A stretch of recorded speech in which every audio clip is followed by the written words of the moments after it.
It's time for opening ceremony. This is the common part, and I'm really excited that we are here for 14 years, from 2011 for the first time, and BBC is the only international medical meeting in Bulgaria which is performed every year with international faculty. I try to count our faculty members for the last 14 years, and the number is more than 100. And I think that this is quite a good result and a good tradition. I would like to thank to our guests, to our colleagues and faculties for coming and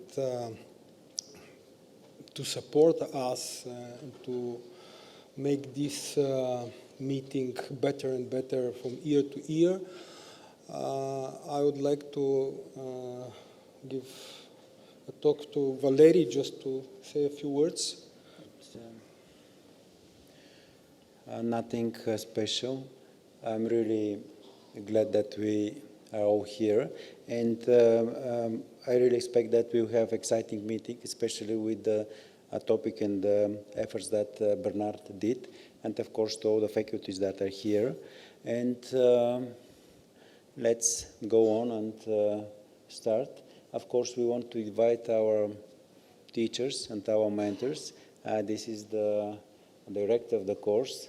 And we have the privilege to have him for so many years with his support and his knowledge, and mostly with his friendships. So thanks again, and we'll ask him to. So I encountered Bulgaria a long time ago. Yeah, and it was at that time was related to the radial approach. And probably Bulgaria, you were probably for a short time the country with the highest rate of transradial approach. So it's a long time ago. After that, of course, we know each other about the radial. And we founded the club, of Bifurcation Club, with Thierry Lefebvre and,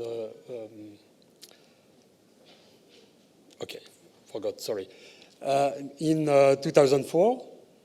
And of course, you were among the people that were invited quite early in the meeting.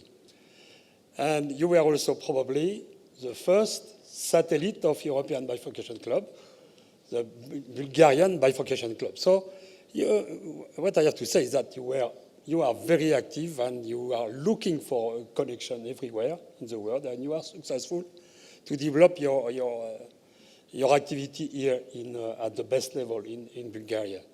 So I was asking myself, why does he invite me one more time? You know, I'm no more in the cat lab since 2017.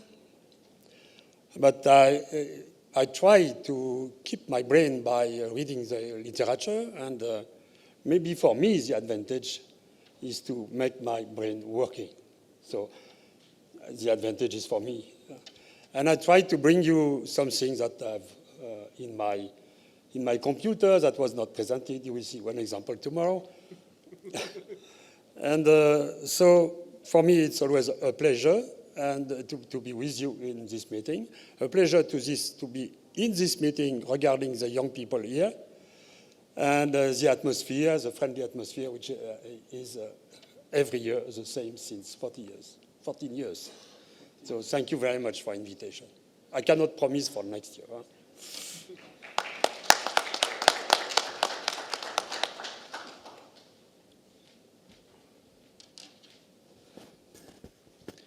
It's not easy to say, but I will be very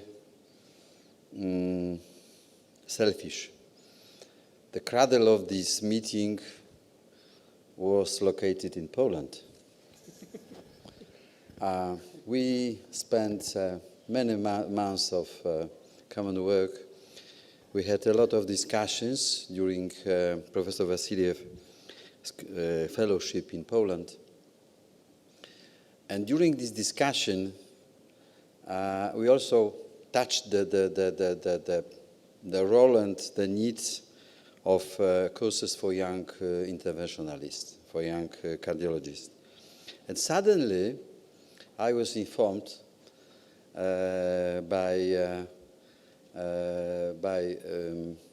my friend that they decided to establish this kind of course. Of course, there was also a big influence of EBC people, our friends, and I'm really happy.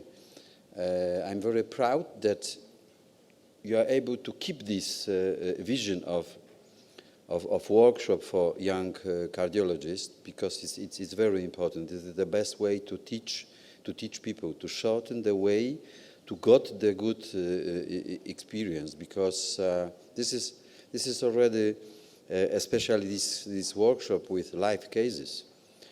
That was probably first in Bulgaria that you experienced. This is a big privilege of group of these people who just continue this work. We have to remember about our history, and even during these very difficult times, we had a good discussion about the difficulties to find a sponsor in nowadays. Especially keeping the rules against the bribery and all of these bad money histories.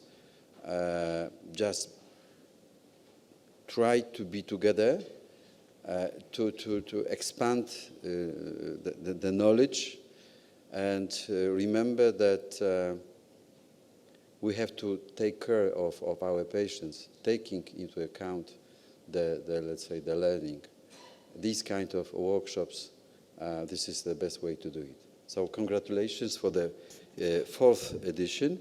I'm pretty sure that the next one, 15th, will be a jubilee. Amber, 15, this is Amber. Yes. Yes. So I will come for sure. Thank you, The younger generation. The younger generation. Thank you very much. It's a great honor and pleasure to be in front of you today. It's 14th edition, and I'm in this journey from the beginning. First of all, as an audience, and I was really surprised, but it's a great honor to be part of organizing committee since 4 years, and this is really important for me because I'm trying to represent a young generation. We have heard several times during first session that young generation has some problems, cannot perform properly good quality angiograms, don't use their eyes and brains to read the OCTs and IVUs.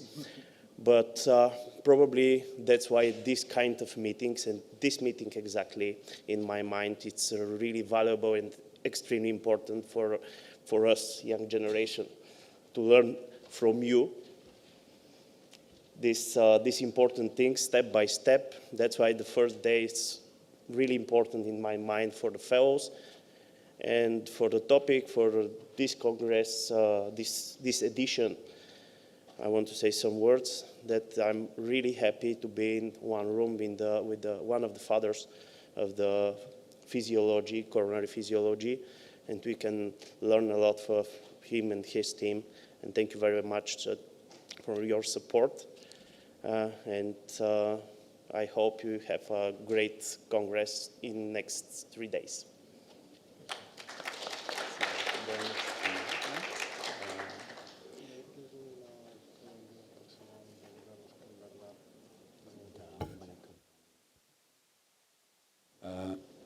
I want to say that this meeting wouldn't be possible if we didn't have the full support of the hospital and the management of the hospital. And as we always said, we are very much grateful to this. And now I would ask again, they are with us in the opening ceremony of this meeting, and I will ask Professor Staikov, as a medical director of the hospital, to greet our guests. Thanks. Thank you very much. Dear colleagues, thank you. It's a pleasure to greet you at the 14th Bulgarian course of bifurcation and complex coronary intervention.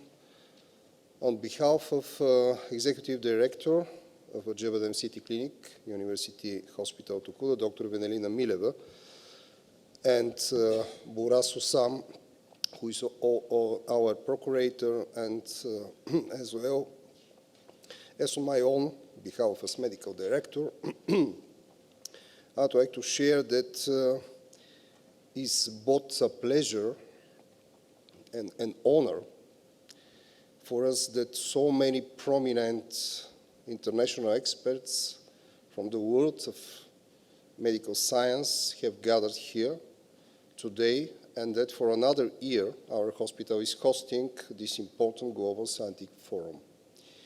A special guest speaker at the event will be one of the leaders of the field of research coronary physiology, Dr. Bernard de Bruyn. Dr. de Bruyn, we are honored to have you here this year. I would like also to express special congratulations to the course directors, organizers, thanks to whom the 14th Bulgarian course on bifurcation and complex coronary interventions promises a comprehensive learning platform presenting attractive lectures for proven professionals from Europe and USA. I wish all participants in the course successful and fruitful work. Thank you.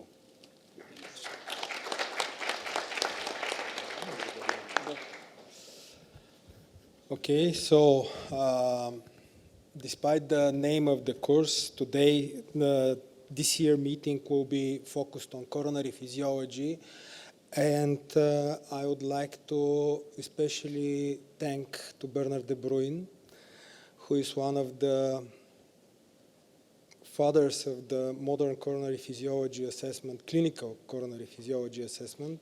This is also my personal thank about his support and his great help together with his team to organize this year meeting. Thank you so much.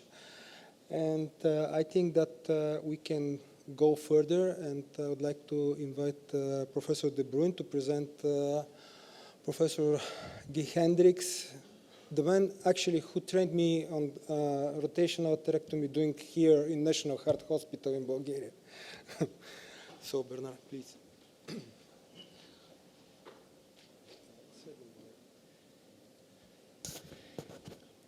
Ladies and gentlemen, first of all, I would like to thank Valerie and Dobrin for the invitation to participate in this meeting. And it is clearly an honor when you are named honorary guest speaker. Well, I'm not sure I'm so thankful, because this is typically what happens when you are getting older. Now, it's my distinct pleasure to introduce Guy Hendricks, and I would like to have my slides. You can do it faster, I think. So, many of you know Guy, Professor Guy Hendricks, from the literature, especially in the field of interventional cardiology. Now, you know that Guy is a very well-known interventional cardiologist. He has pioneered a lot of things in interventional cardiology. He is typically an innovator and a first adopter for many techniques. And he is much more than that. For me personally, he has been a mentor, and that is very personal, but you have been a very important role model for my career. What many people do not know is that Guy was initially a basic scientist. Actually, it's MD degree was obtained at the University of Ghent in Belgium, and then he moved to the United States, to Harvard, and his long stay and his long collaboration with Harvard and the laboratory of Steve Wagner and Eugene Braunwald has been, for him, I think so, a real game changer.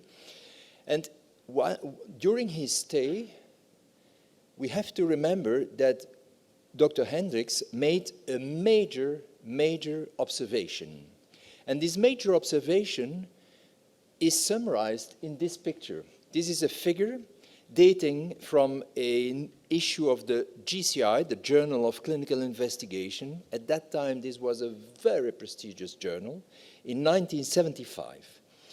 And it's a little bit easier to understand in another figure, published 2 years later in the American Journal of Physiology in 1978, where you see exactly what happens. And I would like to draw your attention on what is happening, and I would like to ask you if you recognize what is going on. This is a major physiological fact, phenomenon, that was described for the first time by Guy. Guy actually studied the effect of short-lasting coronary occlusion on myocardial function after release of these occlusions. So you take a coronary artery in an animal, you occlude it during 5 minutes or 15 minutes, and then you see what happens in terms of myocardial function. At that time, we have to realize that we all believe, I wasn't there, but the community believed that when you released the occlusion, the function recovered immediately.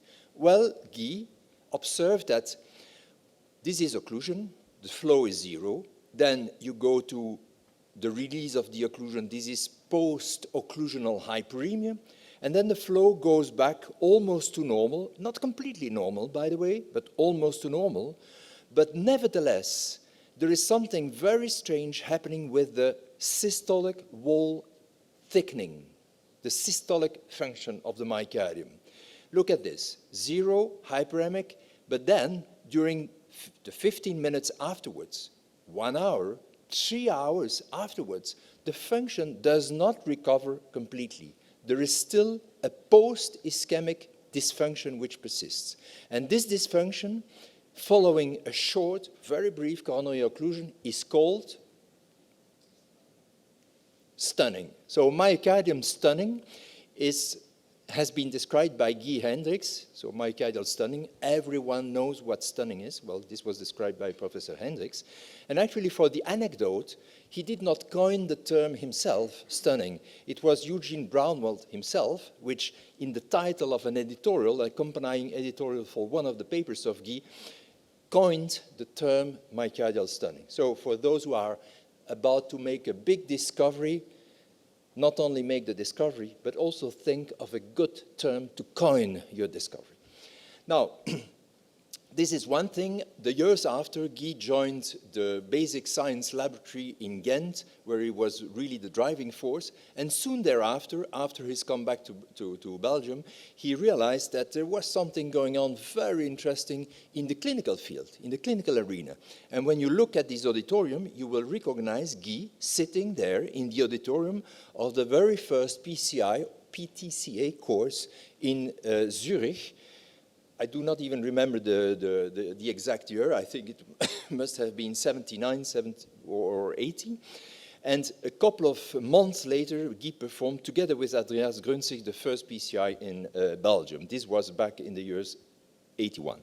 Now, since then, he moved to Aalst, a privately driven hospital that I joined also a little bit later, thanks to him. And we spent there approximately 20 years together, working together. And I have to acknowledge that Guy has been very active and has developed a very proficient and remarkable clinical practice. But what was remarkable, that he kept basic research and clinical research side to side next to the clinical practice. And I have to say that Guy has been extremely, let's say, useful or efficient. He played a pivotal role in the development of applied coronary physiology, among other things, these 3 major papers. Now, there is one thing that Guy is probably the proudest of in spite of having discovered myocardial function, despite his contribution to coronary physiology, it is the Ernst-Gavrovo connection. He spent there several times, a couple of days and probably weeks, refurbishing and funding there in Gavrovo a new cath lab. You see they started really from scratch. He did that together with a couple of nurses and technicians from our lab, and so there was a real Ernst-Gavrovo connection which was connected. So it's my distinct pleasure to leave you the floor, Guy, to give us a short summary of, let's say, a short story of a long success story.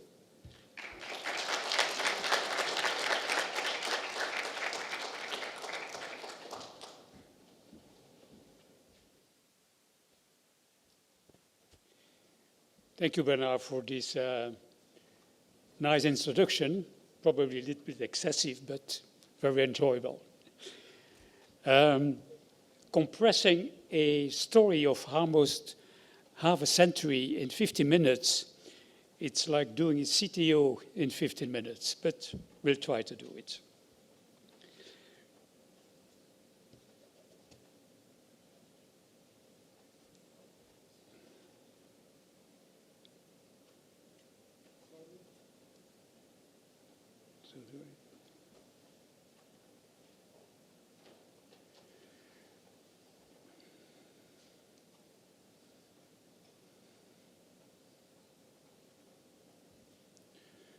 So just a few introductory remarks. Progress in medicine is never premeditated. There is no script. Secondly, human hardwired curiosity leads to progress by chance events, inadvertent actions, occasional finds by serendipity, and often by chance encounters between people. And thirdly, a breakthrough never appears out of the blue. There is always a prelude consisting of different, often unrelated steps. So just the background, very quickly, in 1772, Heberden described in very detail a new clinical syndrome of chest discomfort with strong behavior and peculiar symptoms, but he didn't know the reason or the cause. It's only 20 years later that the polymath Edward Jennings has been credited by making the link between heart disease and coronary arteries. Now, fast forward a few diagnostic milestones. In 1881, Marais in Paris discovered the spirograph to record pressure tracings. Röntgen in Germany discovered X-rays, breakthrough for radiographic imaging. Then Forsman inserted in himself a catheter just to look at the feasibility of injecting drugs directly into the heart. He was almost fired for that. Then, built on the idea of Forsman, Cournant and colleagues discovered or worked on what we know today, heart catheterization. Then Mason-Sones, by accident, injected a large amount of contrast in a coronary artery and realized that this was feasible and didn't do any harm. And he developed his brachial technique to perform angiography. And then finally, Judkins elaborated on that and performed the femoral approach. Now, a few interventional milestones. In the 40s, Weinberg introduced his direct implantation of the left internal mammary artery directly into the ventricle. Then Dotter, and here begins the prelude to the story, invented the transluminal angioplasty, as we will see. We had Favaloro, who was first to develop the coronary artery bypass using venous grafts. We have Barnard, who tried to fix it all at once by transplantation. and finally, Andreas Grunzig, who built on the expertise of Dotter to develop the balloon angioplasty as we know it today. Just to remind you of the zeitgeist of the early 70s, limited therapeutic options for treating coronary artery disease. We had beta blockers, nitrates, anticoagulantia. The role of lipids was known, but no effective drugs. And CABG was reserved for multivessel disease and probably not superior to medical therapy. Now the prelude starts here with the publication of the article by Dotter in '64, in which he describes a new technique to treat vascular lesions. He inadvertently had recanalized an obstructed iliac artery by trying to perform an aortogram in his patient. Then he realized that his diagnostic tool could eventually be used as a surgical tool. It's very important, if you read the summary of that article, there are 3 sentences which are very important. As you will see, it's listed that, I really can't read it here. If it's used in the femoral disease, can be taken as an indication, severe proximal narrowing of the coronary artery will be amenable.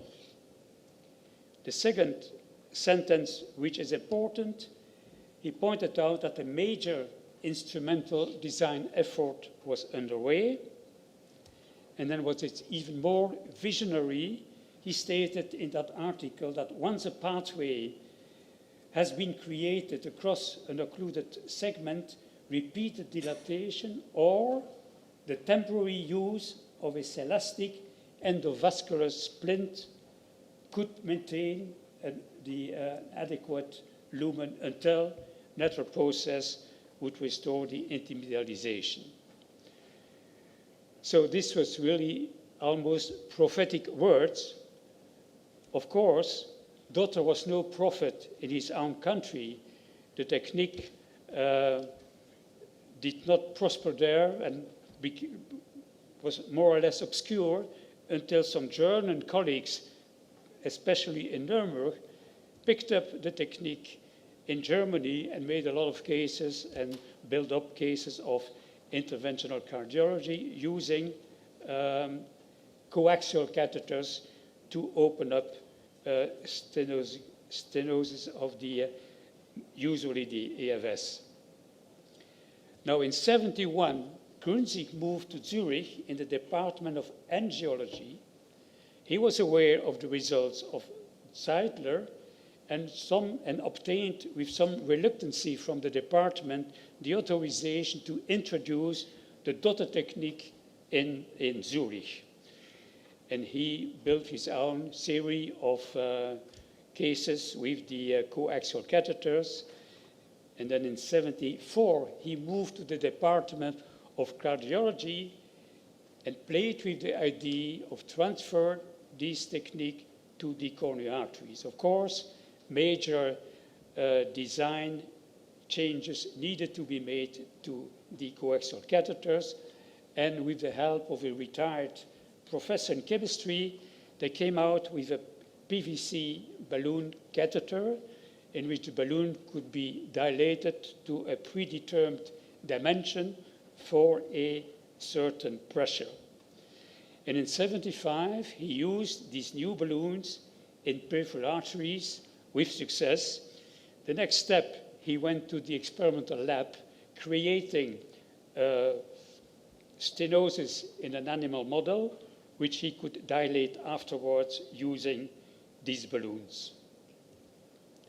In '76, he had a poster presentation at the American Heart, which was fairly attended, and when you were around, you could hear different comments. Some people would say, this is fantastic. Other people would say, this would never work. But he pursued.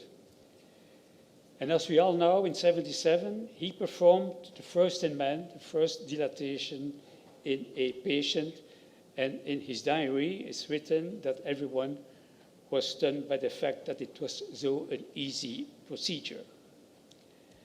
The same year, he presented a series of 25 patients at the American Heart Association. He got a 10-minute presentation in which he showed a number of cases. When he showed this case of a dilatation of the left main, people started to applaud before the end of his presentation, and he almost got a standing ovation for these slides. Remember, just I point out that pressure recordings were done at that time. I will tell you why. So this presentation sent a shockwave throughout the community of the cardiologists. And there was a great interest of people who wanted to visit Grünzig in Zurich. And because the demand was so high, he decided to start live demonstrations in which I was fortunate to attend the second live demonstration in Zurich in 1979. You can see Andreas Grünzig in the middle, and I was sitting somewhere in the back. This is reminiscent of the first live demonstration of a surgical procedure under anesthesia back in 1846 at MGH in Boston.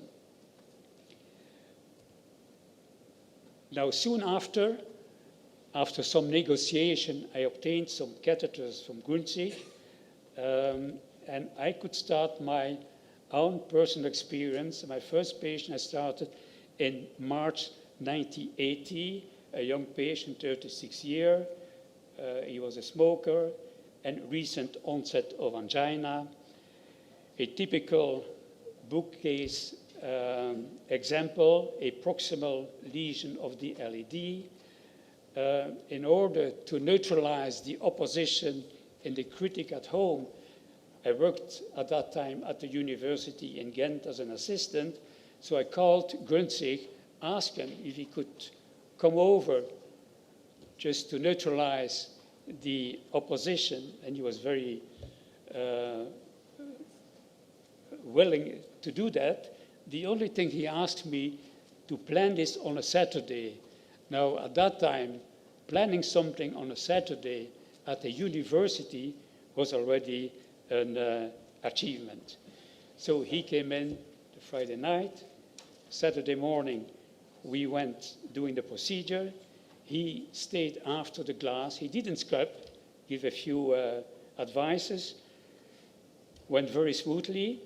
At 12 o'clock, he was back on the plane to Zurich, and no fee asked. Now, recently, I heard that 36 years later, this man got a new angiogram because of some atypical chest pain, and in prevision of some surgery on the peripheral legs. And in fact, it's amazing to realize that a proximal LED is still nicely open. There's some more diffuse disease in the meantime, and his symptoms were related to a lesion on the crux of the right coronary artery. You have to realize that this case was done with a guiding catheter of a 9.4 French. The double lumen PVC balloon catheter was a 4.3 French compared to the 2.2 French of the balloon catheters today. It had a 2 lumen, one to record pressure, and the idea was eventually, in case of difficulties, you could inject blood through that lumen, and then the lumen for the balloon inflation. But you could not pass a guide wire in that lumen. So there was no guide wires, no stent available, only heparin during the procedure, and then followed by warfarin afterwards. And of course, we need surgical standby. That meant that we had to do this procedure at the end of the day when the surgeons had finished their procedure.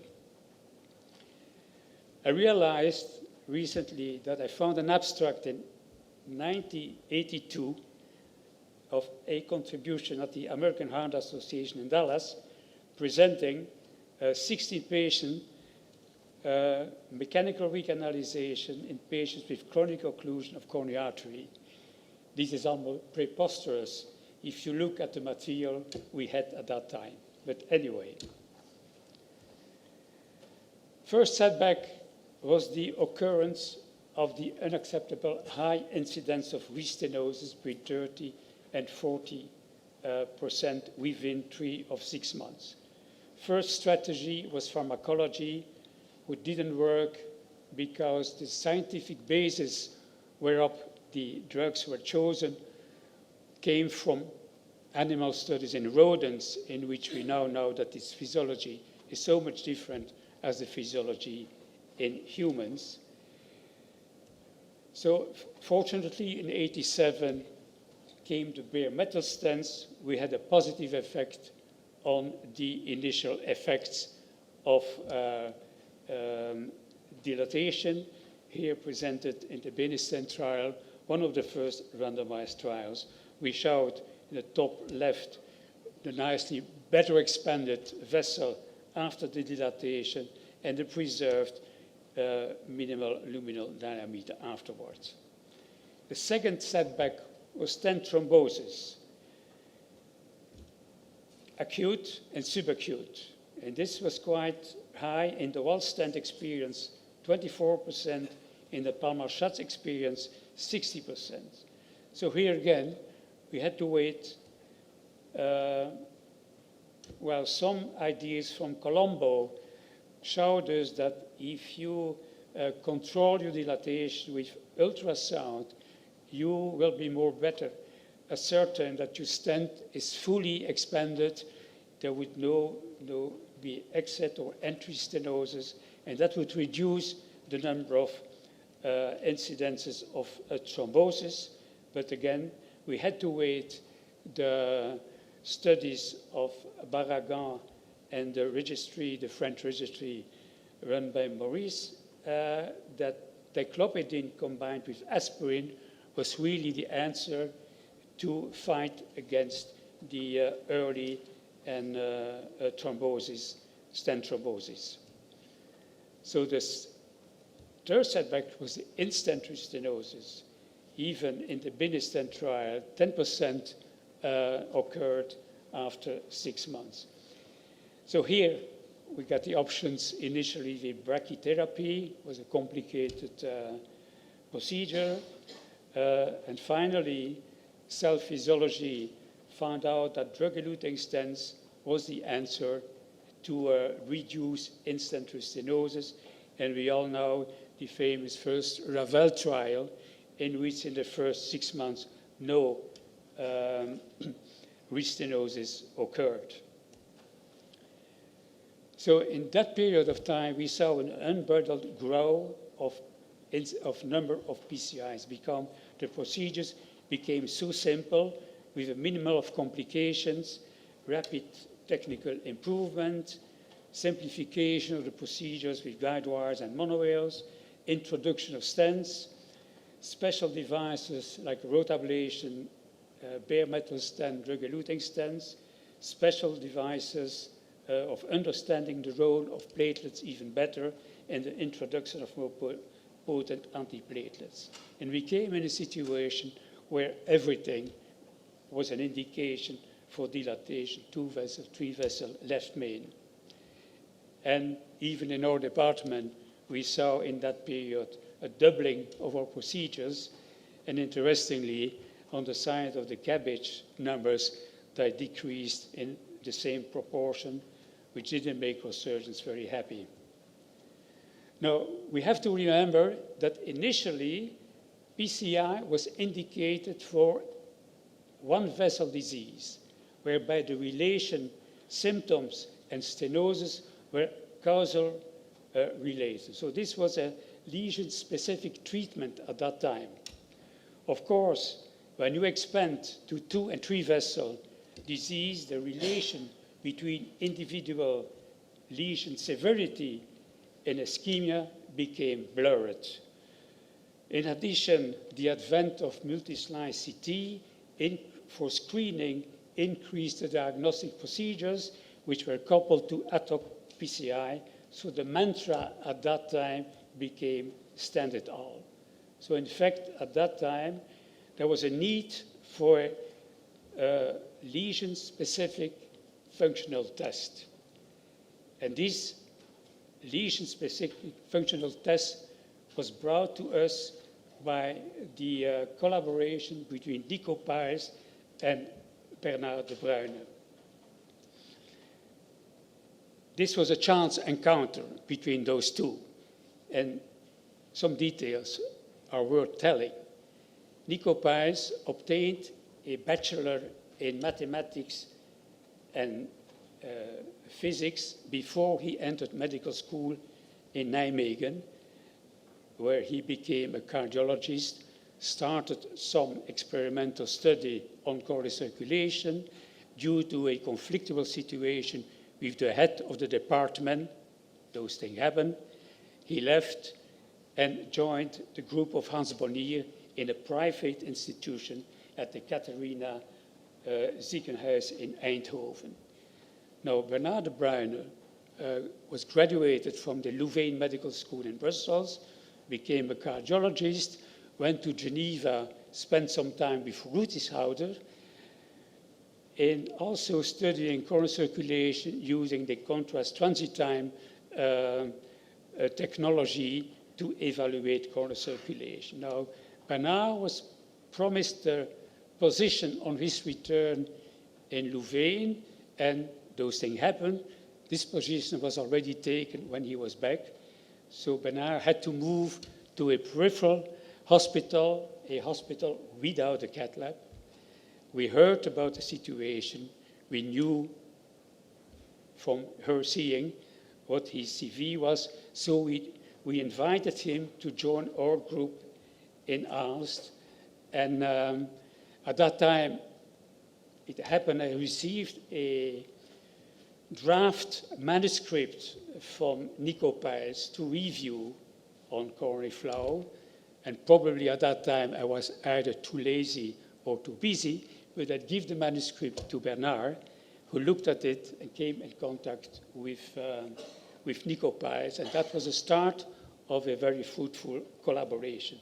I recently found an email sent to me by Nico Paes, where he stated that, I have to look carefully,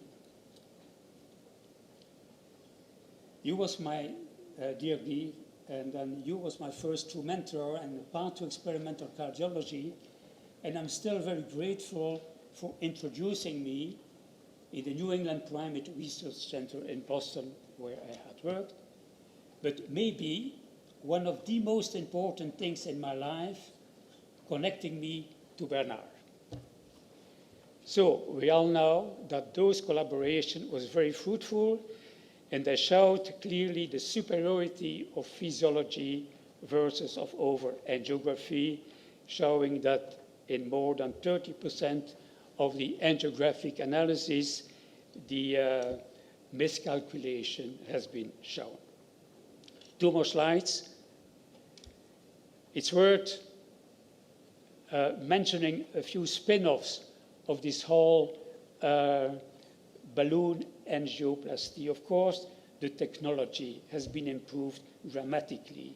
Look at the guide wires right now, which you use for CTOs.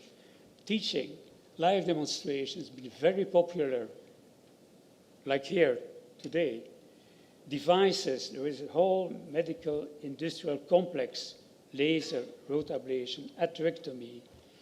Then the explosion of digital imaging with CT, with intravascular echo, FFRCT, vascular biology, which had led to the drug-eluting stents of coronary physiology. You will hear more about today. Randomized trials which had guided us and given us the guidelines to work with.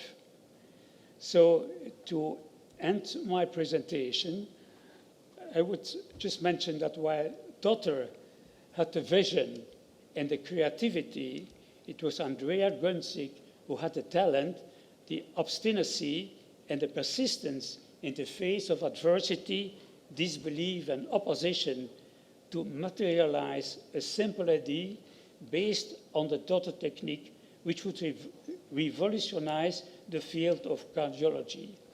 Yet, all of us who subsequently participated in this revolution have made, and still make today, small contributions to improve, validate, and extend the technique.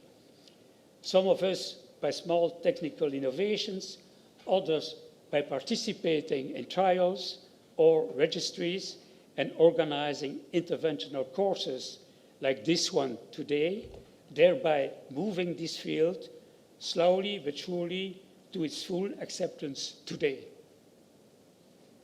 Thank you.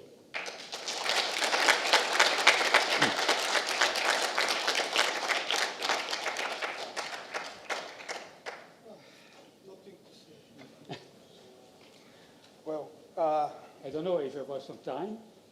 we have plenty of time. Okay. I just want to personally thank you for all that you do for us. And My pleasure. for all these years, I remember the first time Guy was in Gabrovo, and then in National Heart Hospital. Ага, окей. Дайте ми един микрофон.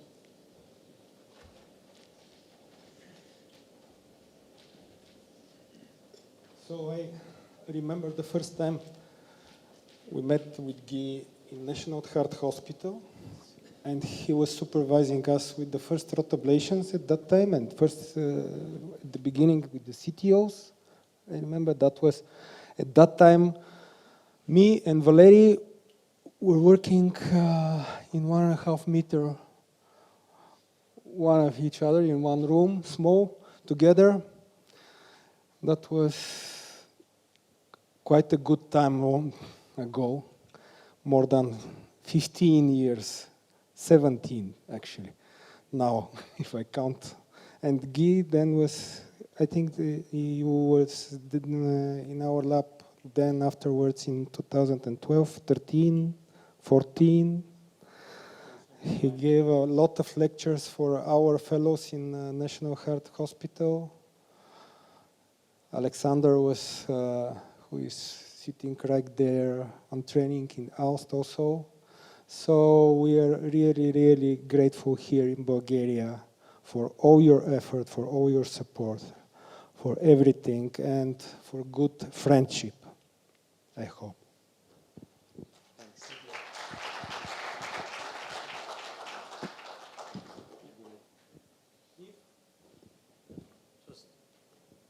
Just not a sentence. This is not about you, Guy. This is a paper that was published.